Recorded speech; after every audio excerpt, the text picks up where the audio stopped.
welcome to another booktube video from me, Lauren, from Lauren and the Books. I've got that lovely supportive bra on again, but it's so comfy. It's like one of these thick sports bras. Lol, it's just a bra.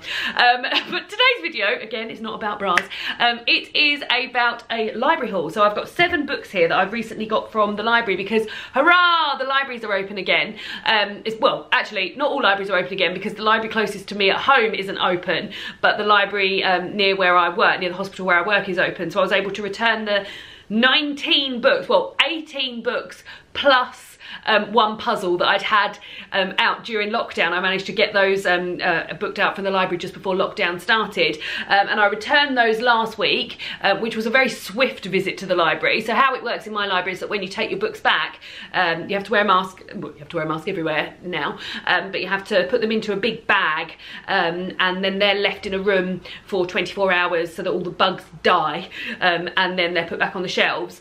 You also have to give your name and telephone number to the person behind the desk so that if anybody has been to the library and then has symptoms or comes down with coronavirus, then they can get in touch with the people that have been there. Lots of perspex shields, lots of social distancing. It was all lovely. They haven't opened up the upstairs bit, so they normally have non-fiction, cookbooks, etc. upstairs, so it's a bit sort of that you'd have to ask if you wanted a book from up there, but like I still had a lovely time. As I said, the first time I went, it was very quick. It was just to drop off my books and just pick up 2 that I saw on the shelf there, and then the next time I went on my lunch break, so I had a bit more time, and I was picking up 5 books because you can put reservations back on now, so hurrah. So I'm going to show you the 7 books I've got out here, and I'm going to be very excited about them all. Varying levels of excitement for all of them. So the first one I will show, I've mentioned in my TBR for this month, and that's On Earth We're Briefly Gorgeous by Ocean Vuong. Now, surprisingly, this has been really divisive in the comments, but a lot of people said, like, I hated that book, or I love that book, or I'm really interested to see what you think about that book, because I did not get on with it at all. It's a letter from the speaker, Little Dog, who's in his late 20s, and it's a letter from a son to a mother. So it says it sort of covers quite a lot of topics, and it said that it's very much, let me find the bit. Asking questions central to the America moment, immersed as it is in addiction, violence and trauma, but undergirded by compassion and tenderness.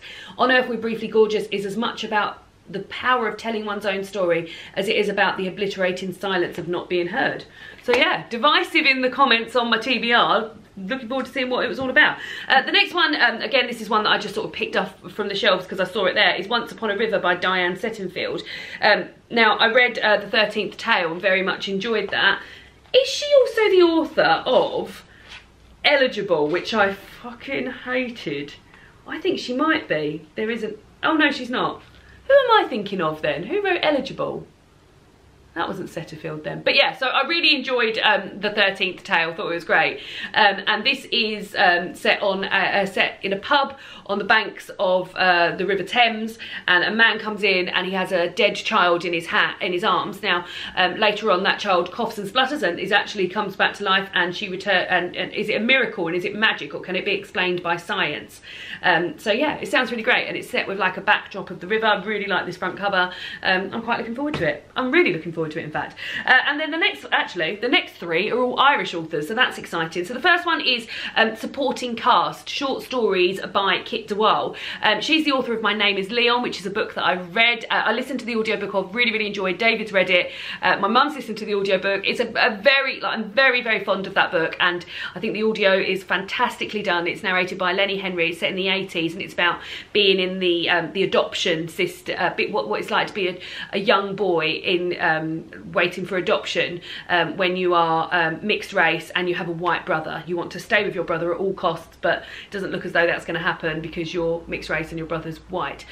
Minnie was jumping around on there, so that's why that was bouncing up and down. So, but the link into this, and I've also read another book by her called The Trick to Time, which is about a woman who makes babies, dolls of babies for women who have lost their children, and she makes them the same weight as the baby that was like stillborn babies, as the baby that was stillborn. Now, Supporting Cast is a collection of stories with characters that have appeared in the background of those 2 books, and I assume other works by Kit de Waal. Now, I've only read those 2 books by her, but I know she's done a few other ones. I really like the way this is set out. So here it is, the cast list. So it's got a list of all the stories here, and every single story is named by as a different person and given a sort of date. So for example, Byron Francis, Lincoln Prison, 4th of September 1983. Nicola Wright, At Home in Cambridge, 2011. Carl Roux-Lepic, Paris, autumn 1990. And I already know that I really enjoy Kit de Waal's writing, so I've got a feeling I'm going to really enjoy this. And actually, when I got it, I couldn't believe how short it was. I thought it was going to be sort of novel length. So yeah, this is a short little one. It's just over 120 pages. So I think I'm going to pick this up shortly. But yeah, I already know I like Kit de Waal's writing, and I've loved her stories. So looking forward to her short stories as well. The next one, as I said, all Irish authors. These 3 are Irish authors. This is Night Boat to Tangier by Kevin Barry. I saw this was Waterstone's Book of the Month. I get the emails. Ooh, itchy foot, that means I'm going on a journey, doesn't it?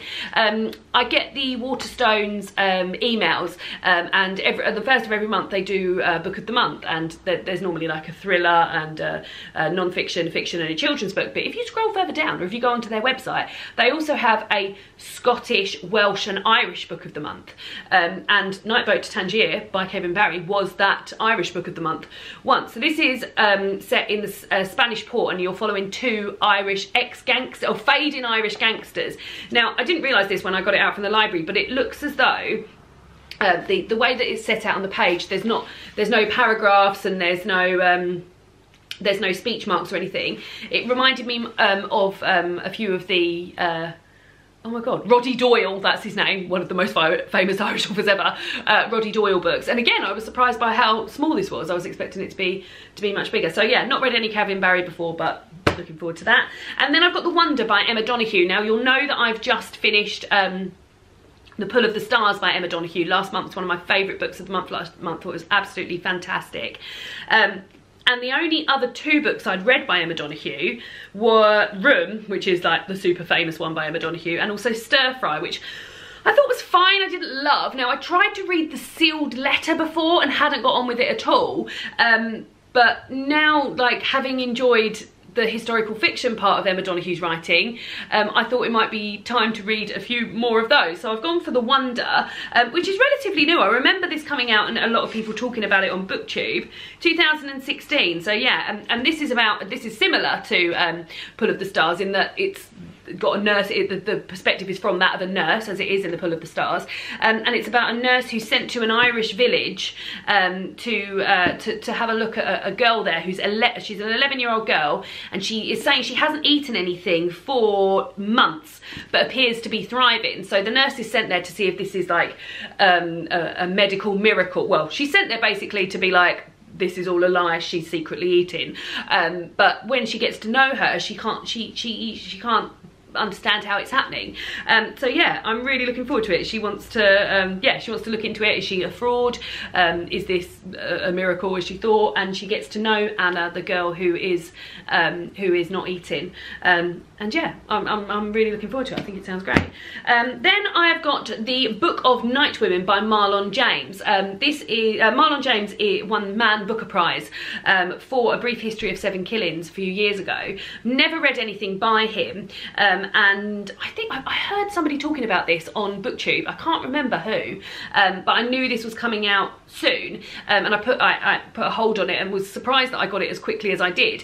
It's set in Jamaica in 1785, and you follow Lilith and her life. So she is set on a plantation, and it's sort of the blurb around it says that there's a lot going on, so overflowing with high drama and heartbreak. The action centres on the conspiracy of the Night Women, a clandestine council of fierce slaves plotting an island-wide revolt.